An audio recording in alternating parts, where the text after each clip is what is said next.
السلام عليكم ورحمة الله تعالى وبركاته. إخواني أخواتي، أهلا وسهلا بكم على قناة فؤاد تازا.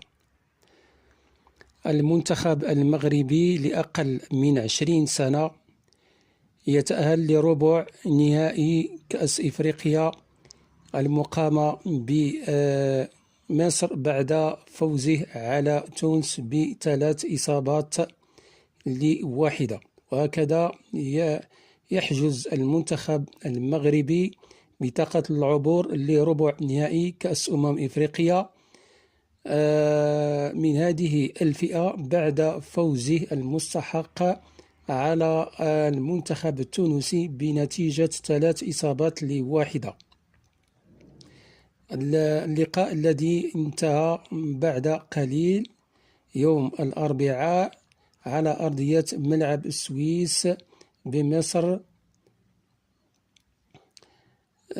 لحساب الجولة الثالثة والأخيرة من دور المجموعات.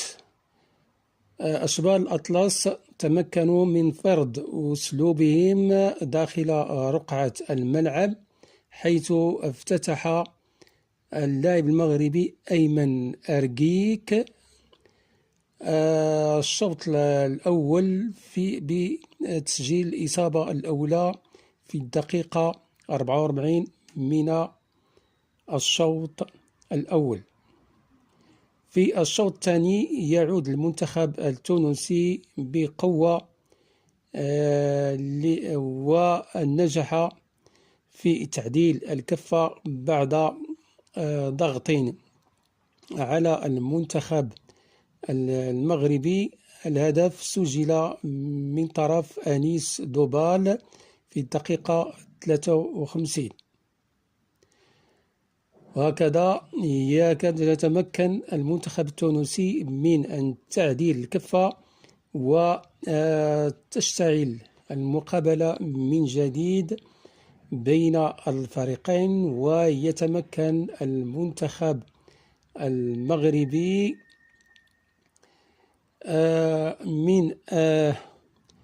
من الثبات في الملعب رغم ضغط المنتخب التونسي، وينجح في إضافة الهدف الثاني بواسطة اللاعب إسماعيل بختي في الدقيقة 86.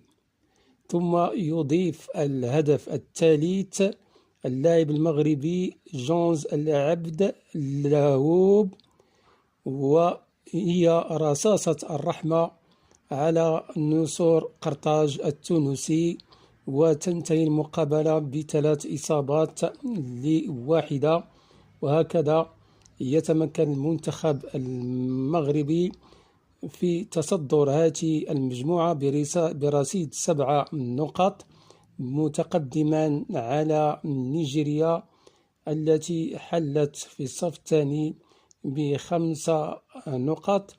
ويتمكن المنتخب المغربي بالتأهل إلى الربع النهائي عن جدارة واستحقاق. فهنيئا للمنتخب المغربي على هذا الفوز وعلى هذا التأهل، وحظ سعيد. شكرا لكم وإلى اللقاء.